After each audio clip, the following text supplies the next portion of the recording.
This is Yosef Bruer for ESFI, and I'm here with Quantic Hawk in Austin, Texas for Lone Star Clash 2. Hawk, how you doing, man? I'm doing pretty well. That's good, buddy. Well, you played some close games against the French player Neo Angel at ESWC, but unfortunately went on to lose that series, but you dominated your group 6-2 at ESWC. How do you feel your performance at that tournament compared to what happened at this tournament?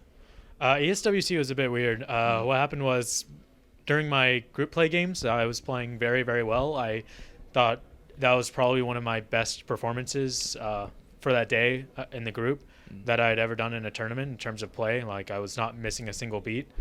I had some pretty good comeback games just because I don't think I made that many mistakes in the games, and I was feeling very confident. But unfortunately, by the next day, I fell down. I fell sick. I just jet lag caught up with me. I wasn't getting good sleep. I was just hungry, and I was just in terrible shape for the games. That was early in the morning.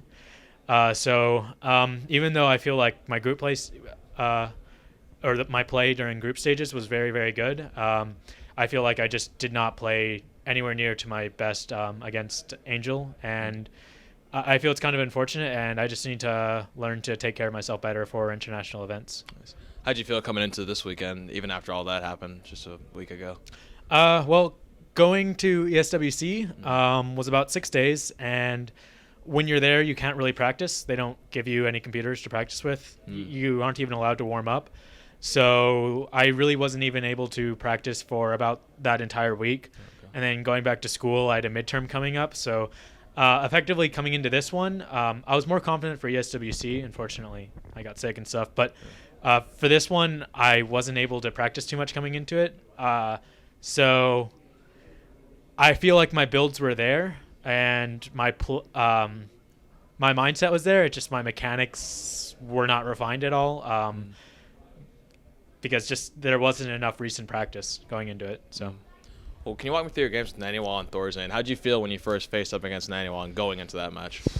Well, I kept on making this joke that I think I have a better shot than, let's say, like Losier or an ST, because Naniwa always beats the top Zergs and just randomly loses to like mediocre Zergs. So I just figured like that with that mindset that I could do it. Sure. I knew at least one game he would do a gate expand, game one, and I went two base like really safe in Festerling, and he went for an all-in, in which if I stopped it, it would have been game at that point, but. Again, it's just in terms of like it's not enough practice. Like I did the right build. He went for the all-in anyway, even though I didn't have a third. And I should have been able to stop it with either adding in some roaches or just building spines at my natural. If I had done that, then the game probably would have been mine. So it's just things like that. And then the second game, I had a huge advantage off of the spine crawler rush I did, but I just wasn't sure about myself. I kept on like moving my army back and forth for no reason, and then the Phoenixes did incredible amounts of damage. It was just again, my multitasking was a bit off, trying to defend all the Phoenixes at different places and at the same time trying to scout him if he's going to attack me. It was all those things that just did not go my way, and it showed that I was kind of lacking recent practice. You also dropped to losers bracket after that, and you went on to play Thorzane last night, which was actually a really close series. I got to see that. Can you walk me through that series as well? And was there a point in there where you thought you had it? Man. Game one, they went for proxy racks, and I scouted it right away.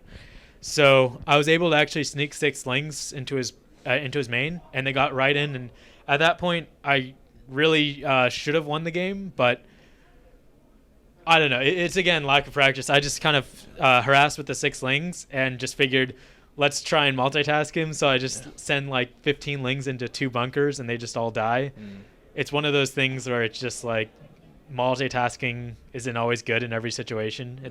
I mean, it's better just to win 1 fight than to lose 2 fights. So I lost that game in which I should have been able to beat his proxy racks. Then I went for another kind of cool build where you go layer first, really fast muta. And it's designed to beat Hellion Banshee, and that's what he did. He actually went Cloak Banshee, so it's even better against that. And they did no damage, and then you just go Muta Baneling all in, and it worked. Game 3, he went mech again, and he made a lot of Banshees. I played standard. I didn't lose very much. I killed a lot of his SCVs with Ling Run buys, and I was in a really good position. And I was taking up to Ultralisks, and usually I have a Roach speed and Roach Warren up, but for some reason I just forgot to make it. And so he scouted that I didn't have a Roach Warren, and he went for a really early push, earlier than you're supposed to. And I was like, well, crap, I don't have a Roach Warren. What do I do? I just had Ling and Fester against a mech army. And then I got Ultras up, but at that point, he just killed too much of my economy. But it was really unfortunate because I think Game 3, I had such a large advantage that if I just... it was just all the games. I had just these little mistakes that could be fixed by more recent practice time. But, yeah.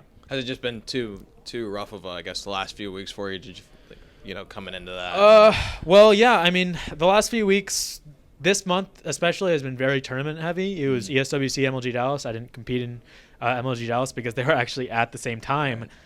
And then this tournament. Same with that. I have midterms right now as well.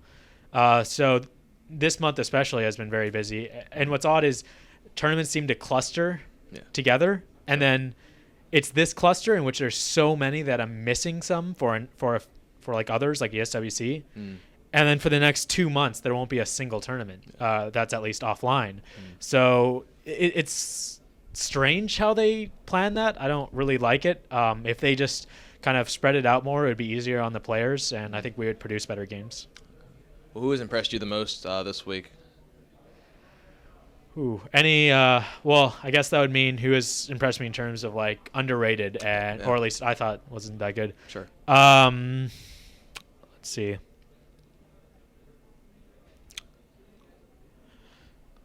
That's a hard question. I mean, all the invites were really top players, and all of the ones that people kind of expected to fall off did.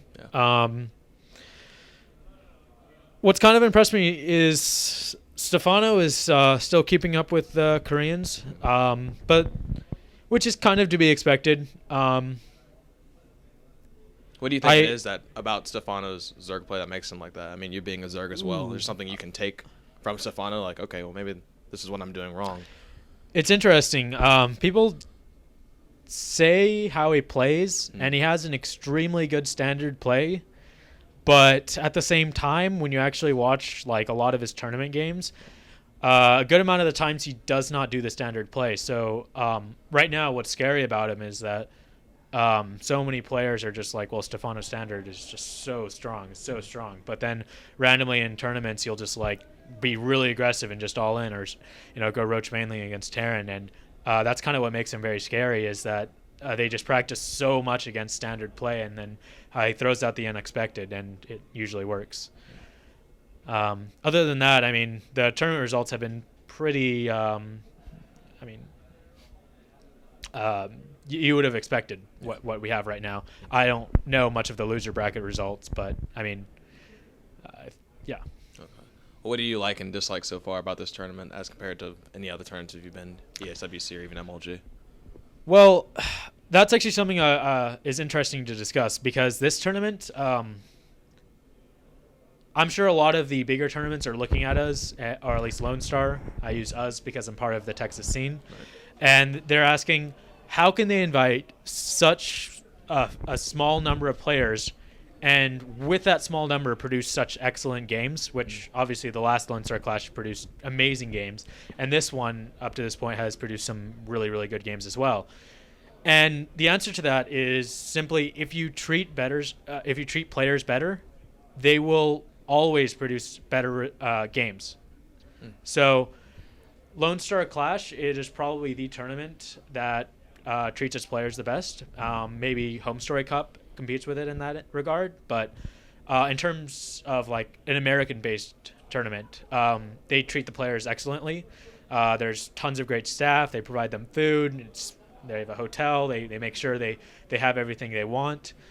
Whereas you see MLG, every single time you get players that are frustrated. They lose matches. They're tired.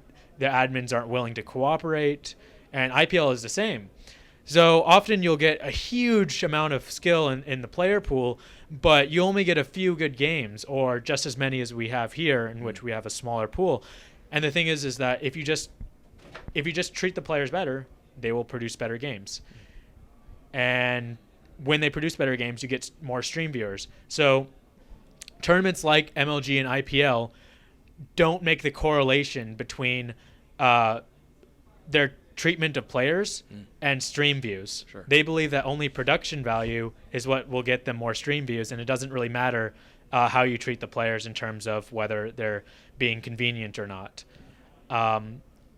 Once they make that connection and they understand that once they treat the players better, they'll actually get more profit from more stream views from better games, then I think it would be a better environment. But yeah, this tournament is great for players.